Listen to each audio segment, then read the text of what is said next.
ဟိုးတခါတော့ကစင်တကောင်နဲ့ကျွတ်တကောင်ဟာဆိုရင်တောက်တစ်ခုအတွင်းမှာချစ်ခင်ကျင်နာစွာအစေခမွင်းဖွဲ့ပြီးတော့နေထိုင်ကြပါတယ်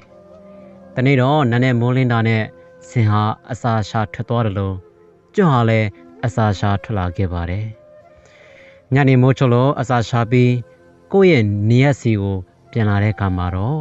အရင်ရောက်နှင့်နေတဲ့ကျွတ်ဟာမျက်နှာမကောင်းစွာနဲ့ပဲပြန်လာတဲ့ဆင်ကိုကြည့်ပြီးတော့ခရီးဦးကြိုဆိုလိုက်ပါတယ်။ကိုစင်မျက်နှာလည်းမကောင်းပါလားအစာရှာတာအဆင်မပြေခဲ့ဘူးလားမပြောချင်ပါဘူးကိုကျွတ်ရာအစာရှာနေတော့လေဆင်စိုးတကောင်ကရန်ရှာတိုက်ခတ်လို့မနဲ့လွတ်အောင်ထွက်ပြေးလာခဲ့ရရဲ့ဒါပေမဲ့ဆင်စိုးရဲ့အစွမ်းနဲ့ထိုးမိလို့နောက်ကျောမှာနှစ်တောင်လောက်ပြဲသွားတယ်ဗျာနားလိုက်တာမပြောပါနဲ့တော့ဆိုပြီးတော့ဆင်ကပြောတာပေါ့အဲ့ဒီခါမှာကျွတ်ကလည်းအတူတူပါပဲကိုစင်ရာကျွန်တော်လည်းအစာရှာနေတော့ကြောင်တကောင်နဲ့တွေ့လိုက်လို့ထွက်ပြေးလာခဲ့ရတယ်ဒါတောင်မှသူ့လက်တက်နဲ့ချစ်မိလို့နောက်ကျောမှာနှစ်တောင်လောက်ပြဲသွားတယ်နားလိုက်တာဗျာဆိုပြီးတော့ကျွတ်ကပြန်ပြောတာပေါ့ကျွတ်ရဲ့စကားကိုကြတော့ဆင်ကဟဲ့ပက်ရင်မောပြီးတော့ပြောလိုက်ပါတယ်စဉ်းစားပြီးမှလည်းပြောပါကိုကျွတ်ရာမင်းရဲ့တကူလုံးပေါင်းလို့တထွားတောင်မရှိတယ်ဘယ်လိုလို့နှစ်တောင်လောက်ပြဲသွားရတာလဲဟာဆိုပြီးတော့ကိုစင်ကပြောတာပေါ့အော်ကိုစင်ရဲ့ခမည်းအတောင်နဲ့ဆိုရင်တော့ဟုတ်တာပေါ့ဒါပေမဲ့ကျုပ်အတောင်နဲ့ဆိုရင်နှစ်တောင်လောက်ပြဲသွားတာလေဗျာကို့အထော်နဲ့ကိုပေါ့ကိုစင်ရာဆိုပြီးတော့ကျွတ်ကပြန်ပြောလိုက်ပါတယ်ဟုတ်ကဲ့ပါကို့အထော်နဲ့ကိုဆိုတဲ့ပုံမြင်လေးက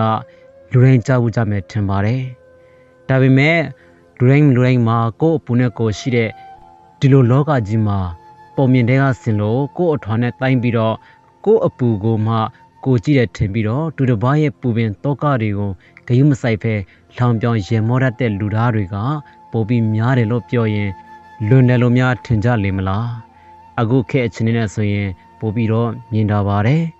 လူချင်းအတူတူဆိုပေမဲ့ဘယ်သူကမှကိုယ်နဲ့မတူတယ်လို့ကိုလည်းဘယ်သူနဲ့တူနေလို့လဲအားလုံးကကိုယ်အချင်းနဲ့ကိုရက်တရတာဖြစ်ပါတယ်အခုကြည့်ရှုနေတဲ့မိတ်ဆွေလည်းကိုယ်တိုင်မကြုံဘူးပဲနဲ့လူတယောက်ကိုမဝေဖန်ပါနဲ့အားလုံးကကိုယ်အထွာနဲ့ကိုယ်အပူနဲ့ကိုနေကြတာဖြစ်ပါတယ်ဒီပုံမြင်လေးကအခုကြည့်ရှုနေတဲ့မိတ်ဆွေအတွက်အကျိုးရှိလိမ့်မယ်လို့မျှော်လင့်ပါတယ်တကယ်လို့အကျိုးရှိတယ်ဆိုရင်ကျွန်တော်ရဲ့ YouTube channel ကို subscribe လုပ်ခဲ့ပြီးတော့နောင်လာမဲ့စိတ်ခွန်အားပုံမြင်တွေဗီဒီယိုတွေကိုကြည့်ရှုနိုင်ဖို့အတွက်ဘေးနားလေးကခေါင်းလောင်းလေးကိုလည်းနှိပ်ခဲ့ပေးပါဦးခင်ဗျာအားလုံးကိုကျေးဇူးတင်ပါတယ်